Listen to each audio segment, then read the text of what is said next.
जो प्यार मिला मुझे तुमसे,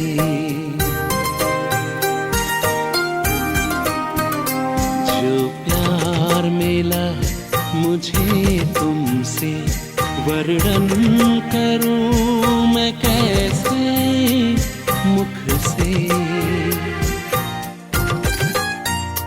जो प्यार मिला मुझे तुमसे, वर्णन करूं मैं कैसे मुख से।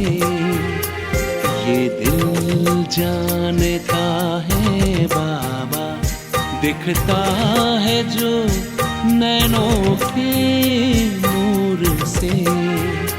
जो प्यार मिला मुझे तुमसे,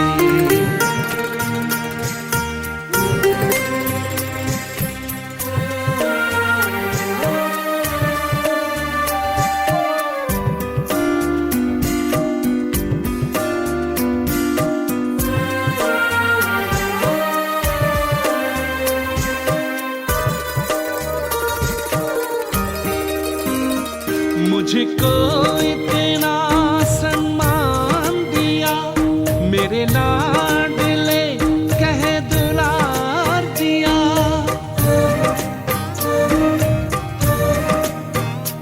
मुझको इतना सम्मान दिया, मेरे लाडले कह। ओम शांति। आज 29 नवंबर 2021 ईश्वरीय महावाक्य हैं।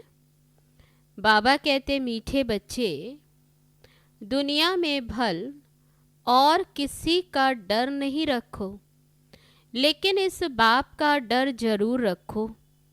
डर रखना माना पाप कर्मों से बचे रहना।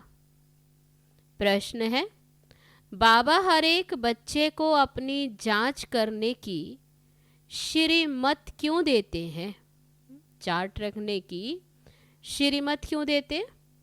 उत्तर है, क्योंकि ईश्वरीय कायदे बड़े कड़े हैं। अगर ब्राह्मण बनकर छोटी मोटी भूलें होती तो बहुत कड़ी सजा खानी पड़ेगी। इसलिए बाबा कहते, अपनी जांच रखो। अगर कोई भी पुराना हिसाब किताब रह गया तो मानी और मोचरा खाना पड़ेगा। अब कयामत का समय बहुत नज़दीक है, इसलिए अपने सब हिसाब किताब योग बल से चुकतू करो। ओम शांति। बाप की याद में तो बच्चे आपे ही रहते हैं, घड़ी घड़ी कहने की भी दरकार नहीं रहती। बाप का डायरेक्शन है कि चलते फिरते उठते बैठते बाप को याद करो।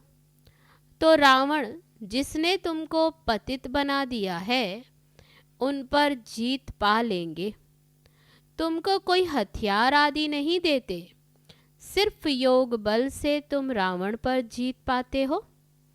जीत पानी है जरूर, और संगम पर ही पाते हो। जबकि रावण राज्य खत्म हो, राम राज्य की स्थापना होनी है। बाप हिंसा तो कभी सिखला न सके। देवताओं का है ही अहिंसा परमो धर्म। दुनिया यह नहीं जानती कि वहाँ काम कटारी की हिंसा होती नहीं। जो कल्प पहले निर्विकारी बने होंगे, वही तुम्हारी बातों को मानेंगे। अभी तुम युद्ध के मैदान में हो। गाया भी हुआ है, शिव शक्ति सेना।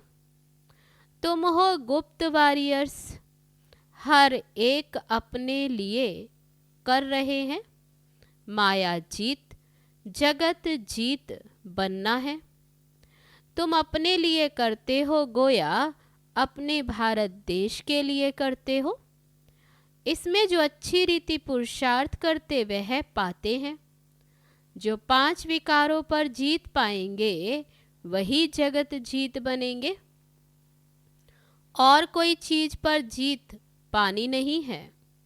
तुम्हारा है ही रावण राज्य पर जीत पाना, अर्थात दैवी गुण धारण करना।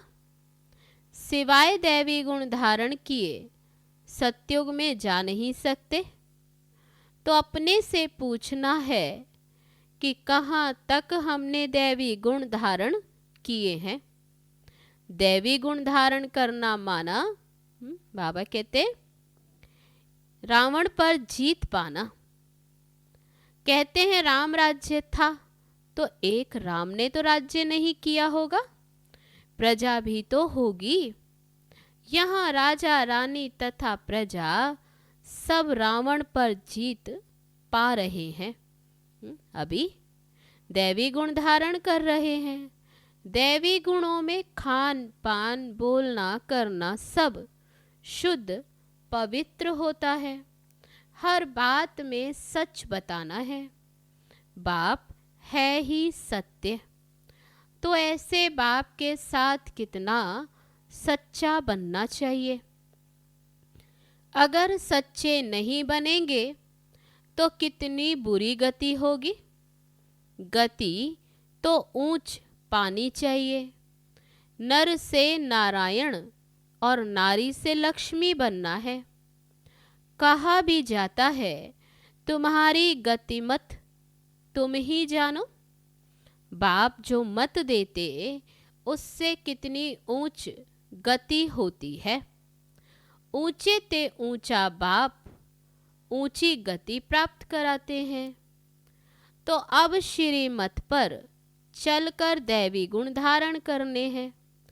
जन्म जन्मांतर के पाप योग बल बिना कट नहीं सकते। इसके लिए याद की यात्रा बड़ी अच्छी चाहिए। हाँ, बाबा कहते याद अच्छी रहेगी अमृत वेले। उस समय वायुमंडल अच्छा होता है। दिन में भल कितना समय भी बैठो, परंतु अमृत वेले जैसा समय नहीं है। अपनी बातें गुप्त हैं। अंग्रेजी में कहते हैं वी आर एट वार। हमारी युद्ध है रावण के साथ। तो बाबा कहते हैं गुप्त है। ये है नंबर 1 दुश्मन। राम संप्रदाय ने रावण संप्रदाय पर जीत पाई श्रीमत से। राम संप्रदाय रावण संप्रदाय पर जीत पाते हैं श्रीमत से। बाप सर्वशक्तिवान है ना। दुनिया तो बेचारी इस समय घोर अंधियारे में है। उनको तो मालूम ही नहीं कि हमने हार खाई। माया से हारे हार है। माया किसको कहा जाता ये भी कोई नहीं जानते। सारी लंका पर रावण का राज्य था। शास्त्रों में भक्ति मार्ग की कितनी दंत कथाएं लिख दी जो जन्म जन्मांतर पढ़ी हैं। अब भी कहते हैं शास्त्र तो जरूर पढ़ने चाहिए। जो नहीं पढ़ते उनको नास्तिक कहा जाता। और बाप कहते हैं शास्त्र पढ़ते पढ़ते सब नास्तिक बन पड़े हैं। ये बातें बच्चों को अच्छी तरह समझानी चाहिए कि भारत जब सतो प्रधान था तो उसको स्वर्ग कहा जाता था। वही भारतवासी 84 जन्म लेते लेते अब पतित तमो प्रधान बने हैं। अब फिर पावन कैसे बने। तो बाप कहते हैं मुझे याद करो, सतो प्रधान बन जाएंगे। और कोई भी देहधारी को याद नहीं करो। किसको गुरु नहीं बनाओ। कहा भी जाता गुरु बिना घोर अंधियारा। ढेर के ढेर गुरु हैं परंतु सब अंधियारे में ले जाने वाले। तब दुनिया में कितने ढेर गुरु, सब देहधारी गुरु। तब बाबा कहते वह सब हैं अंधियारे में ले जाने वाले। बाप कहते ज्ञान सूर्य जब आए तब घोर अंधियारा दूर हो। सन्यासी भल पावन बनते हैं परंतु वे जन्म तो विकारों से लेते हैं ना। देवी देवता तो विकार से पैदा नहीं होते। यहाँ तो सबके शरीर मूत पलीती हैं, पतित हैं। बाप ऐसे मूत पलीती कपड़े साफ करते हैं। आत्मा पवित्र बने, फिर शरीर भी अच्छा मिले, उसके लिए पुरुषार्थ करना है, अपनी जांच रखनी है। मेरे से कोई बुरा काम तो नहीं होता। ईश्वरीय कायदे भी कड़े हैं। कोई बुरा काम करे तो उनकी सजा बहुत कड़ी है। कयामत का समय है, सब हिसाब किताब चुकतू करना है योग बल से। अगर चुकतू नहीं किया तो फिर मोचरा खाना पड़ेगा, सजा लेनी पड़ेगी। बाबा कहते फिर कहा भी जाता मोचरा और मानी, मानी तो सबको मिलनी है। मुक्ति और जीवन मुक्ति की मानी सबको देंगे हैं। ये रोटी बाबा कहते सबको मिलती है, मुक्ति की, जीवन मुक्ति की। कोई पास विद ऑनर, कोई को मोचरा मिलेगा, कोई फिर थोड़ी मानी मिलेगी। बाबा कहते कोई तो पास विद ऑनर होंगे, कोई को फिर मोचरा मिलेगा, सजा मिलेगी, फिर थोड़ी सी मानी, छोटा सा पद, बेइज्जती से। तख्त पर तो वह बैठ न सके। कोई भी बुरा काम किया तो बेइज्जती होगी, सो भी बाप के आगे। शिव बाबा बैठे हैं ना, तुमको साक्षात्कार कराएंगे कि हम इसमें था, तुमको इतना समझाते थे। अभी मैं संपूर्ण ब्रह्मा हूँ, तुम बच्चियां संपूर्ण ब्रह्मा के पास जाती हो। उस द्वारा शिव बाबा डायरेक्शन देते हैं ना, तुमको बाबा साक्षात्कार कराएगा कि इसमें बैठकर तुमको कितना पढ़ाते थे, समझाते थे कि दैवी गुण धारण करो, सर्विस करो, किसी की निंदा नहीं करो।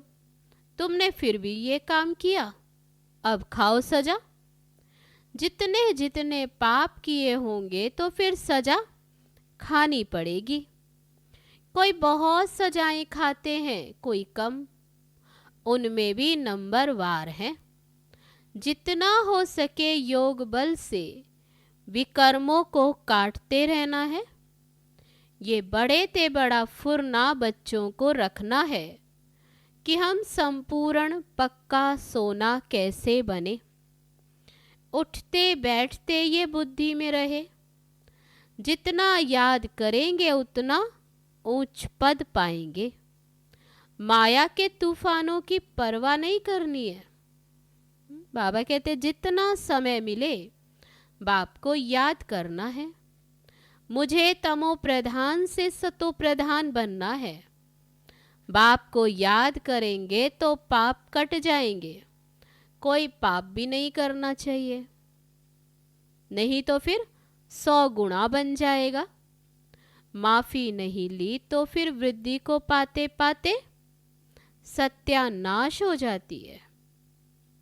पाप पिछाड़ी पाप माया कराती रहती, बेहद के बाप से बेअदबी हो जाती। ये भी बच्चों को पता ही नहीं पड़ता। बाबा हमेशा समझाते हैं, ऐसे समझो कि शिव बाबा मुरली चलाते। कौन पढ़ाते हैं? शिव बाबा। शिव बाबा डायरेक्शन देते तो याद भी रहे, डर भी रहे। बहुत पाप करते रहते तो साफ बोलना चाहिए कि बाबा हमसे ये भूल हुई। तो बाबा कहते कोई भूल होती तो बाबा को साफ बताओ। बाबा समझाते हैं पापों का बोझा सिर पर बहुत है, जो कुछ किया वह बताओ। सच बताने से आधा कम हो जाएगा। बाबा ने समझाया है जो नंबर 1 पुण्य आत्मा बनते हैं वही फिर पाप आत्मा भी नंबर 1 बनते हैं। बाबा खुद कहते तुम्हारा बहुत जन्मों के भी अंत का जन्म है। तुम पुण्य आत्मा थे, सो अब पाप आत्मा बने हो, फिर पुण्य आत्मा बनना है। अपना कल्याण तो करना है। यहाँ तुम्हें माथा आदि टेकने की भी दरकार नहीं, सिर्फ बाप को याद करना। भल ये भी बुजुर्ग है, नमस्ते करते हैं। बच्चे घर में घड़ी घड़ी थोड़े नमस्ते करते हैं। एक बार नमस्ते किया, फिर रिस्पॉन्ड में भी किया जाता है। तो बाबा कहते, तुम मुझे बड़ा समझकर नमस्ते करते हो, मैं फिर तुमको विश्व का मालिक समझ नमस्ते करता हूँ। अर्थ है ना? मनुष्य तो राम राम कह देते, परंतु अर्थ कुछ भी नहीं समझते। वास्तव में राम अर्थात शिव बाबा, राम वह रघुपति नहीं, ये राम निराकार है, उनका नाम है शिव बाबा। शिव के आगे कोई ऐसा नहीं कहेगा कि मैं राम की पूजा करता हूँ। अब बाप कहते हैं, तुम मंदिरों में जाकर समझाओ कि ये भी मनुष्य थे। तुम इन्हों के आगे जाकर महिमा गाते हो। आप निर्विकारी, सर्वगुण संपन्न, हम पापी नीच हैं। ये तन भी मनुष्य का है और वह तन भी मनुष्य का, लेकिन उसमें दैवी गुण है, इसलिए देवता हैं। तुम खुद कहते हो हमारे में आसुरी गुण हैं, इसलिए बंदर हैं। सूरत दोनों की एक है, सीरत में फर्क है। भारतवासी ही सिरताज थे, अभी नो ताज। गरीब भी भारतवासी ही हैं, बाप भी भारत में ही आते हैं। जहाँ स्वर्ग बनाना है, वहाँ बाप आएगा ना। कहा जाता कलंगी अवतार, कितने कलंक लगाए। अगर और धर्म वाले भी कुछ कहते हैं, वह भी भारतवासियों को फॉलो करते। पत्थर बुद्धि होने के कारण मुझे भी पत्थर भीतर में कह देते। बाप को जानते ही नहीं कि बाप इनमें प्रवेश कर भारत को कितना सिरताज बनाते, भारत की कितनी सेवा करते हैं। बाप कहते, मेरी तुम ग्लानि करते हो, मैं तुमको स्वर्ग का मालिक बनाता हूँ। तुम कितना अपकार करते हो।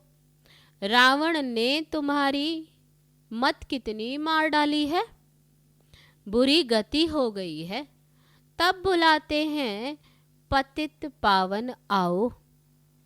समझाने कितनी सहज मिलती, फिर भी कई बच्चे भूल जाते हैं। योग नहीं तो धारणा भी नहीं होती। इसलिए बाबा कहते, बांधेलियाँ सबसे जास्ती याद करती हैं, शिव बाबा की याद में सहन भी करती हैं। भारतवासियों में जो देवी देवता बनने वाले हैं, बाबा कहते वही यहाँ आएंगे। आर्य समाजी तो देवताओं की मूर्तियों को मानते ही नहीं, झाड़ के पिछाड़ी भी टाली है। 2-3 जन्म भी मुश्किल होंगे। बहुत लोग समझते हैं कि विकार बिना दुनिया कैसे चलेगी। अरे, देवताओं को संपूर्ण निर्विकारी कहा जाता है ना। ये भी किसी को पता नहीं कि वहाँ विकार होता ही नहीं। कल्प पहले वाले झट समझ जाते हैं ना। गायन भी है भगवानुवाच, काम महाशत्रु है। परंतु भगवान ने कब कहा था, ये तो किसको भी पता नहीं। अभी तुम बच्चे जगत जीत बन रहे हो, परंतु ऊंच पद पाने के लिए मेहनत करनी है। बाबा कहते हैं, ग्रस्त व्यवहार में रहते सिर्फ बुद्धि योग मेरे से लगाओ। जबकि बाप के बन गए हो तो बाप से लव होना चाहिए। बाकी औरों के साथ काम निकालने के लिए प्यार रखना है। बुद्धि में ये ख्याल रखना है कि विचारों को स्वर्गवासी कैसे बनाएं। सच्ची यात्रा पर चलने की युक्ति बताएं। अब वह है जिस्मानी यात्रा जो जन्म जन्मांतर करते आए हैं। यह एक ही याद की यात्रा है। अभी हमारे 84 जन्म पूरे हुए, फिर सतयुग की हिस्ट्री रिपीट होनी है। पतित तो घर जा नहीं सकते। पावन बनाने के लिए पतित पावन बाप चाहिए। भले सन्यासी पावन बनते हैं, परंतु वापस तो जा नहीं सकते। सबको ले जाने वाला बाप ही है। बाप आकर सबको रावण से छुड़ाए मुक्त कर देते हैं। सतयुग में दुख देने वाली कोई चीज होती नहीं। वे नाम ही है सुख धाम, और ये है दुख धाम। वह है क्षीर सागर, ये है विषय सागर। अभी तुम जानते हो स्वर्ग में कितने सुख आराम से रहते। क्षीर सागर से निकल विषय सागर में कैसे आते, ये कोई नहीं जानते। बाबा समझाते हैं श्री मत पर चलना है। फिर जवाबदार वह है। श्री मत कहती है, हाँ भल जाओ, बच्चों को संभालो, उनको ज्ञान की भू भू करते रहो, तो कुछ न कुछ कल्याण हो जाएगा। स्वर्ग में तो आ जाएंगे। बाप आकर नरकवासी से स्वर्गवासी बनाते हैं 21 जन्मों के लिए। ये भी तुम्हारी बुद्धि में है। मनुष्य तो कुछ भी नहीं जानते। यह भी पहले कुछ नहीं जानते थे। ये ब्रह्मा बाबा कहते ये भी कुछ नहीं जानते थे। जैसे इनके 84 जन्मों की कहानी है तत्वत्वम। यह भी राजयोग सीख रहे हैं। तुम हो राज ऋषि, वह है हठयोग ऋषि। तुम ग्रस्त व्यवहार में रहकर राजाई प्राप्त कर रहे हो। तुम सब शरणागति होने आए हो ना। अब समझते हो हम तो स्वर्ग में बैठे हैं। दुनिया में है माया का पंप। जब तक नरक का विनाश न हो तब तक स्वर्ग कैसे हो सकता। मायावी पुरुष इसको ही स्वर्ग समझ बैठे हैं। बाबा को नई दुनिया स्थापन करने में कितनी मेहनत लगती है। पूरे नरकवासी हैं, स्वर्गवासी बनते ही नहीं। बाप कितना प्यार से समझाते हैं। अच्छा मीठे मीठे बच्चों, रावण पर जीत पाने से ही तुम जगत जीत बनेंगे। उसके लिए पूरा पुरुषार्थ करना है। अच्छा मीठे मीठे सिकीलदे बच्चों प्रति माता पिता बाप दादा का याद प्यार और गुड मॉर्निंग। रूहानी बाप की रूहानी बच्चों को नमस्ते। हम रूहानी बच्चों की रूहानी बाप दादा को नमस्ते नमस्ते। ओम शांति। अब है धारणा के लिए मुख्य सार। पहली पॉइंट, ऐसा कोई काम नहीं करना है जो बेइज्जती हो। बेइज्जती हो, सजाएं खानी पड़े। माया के तूफानों की परवाह न कर जितना समय मिले बाप को याद करना है। एक बाप से सच्चा सच्चा लव रखना है। दूसरी पॉइंट, अपनी ऊंच गति बनाने के लिए सच्चे बाप से सच्चा रहना है। कोई भी बात छिपानी नहीं है। अब है आज का वरदान। याद के मंत्र द्वारा संकल्प और कर्म में अविनाशी सिद्धि प्राप्त करने वाले सिद्धि स्वरूप भव। आप बच्चे ऑलमाइटी गवर्नमेंट के मैसेंजर हो, इसलिए कोई से भी डिस्कस करने में अपना माइंड डिस्टर्ब नहीं करना। याद का मंत्र यूज करना। जैसे कोई वाणी से या अन्य किसी तरीके से वश नहीं होते तो मंत्र जंत्र करते। आपके पास आत्मिक दृष्टि का नेत्र और मन मनाभव का मंत्र है, जिससे अपने संकल्पों को सिद्ध कर सिद्धि स्वरूप बन सकते हो। अब है आज का स्लोगन, एक्शन कॉन्सियस के बजाय सोल कॉन्सियस बनो। अच्छा, ओम शांति।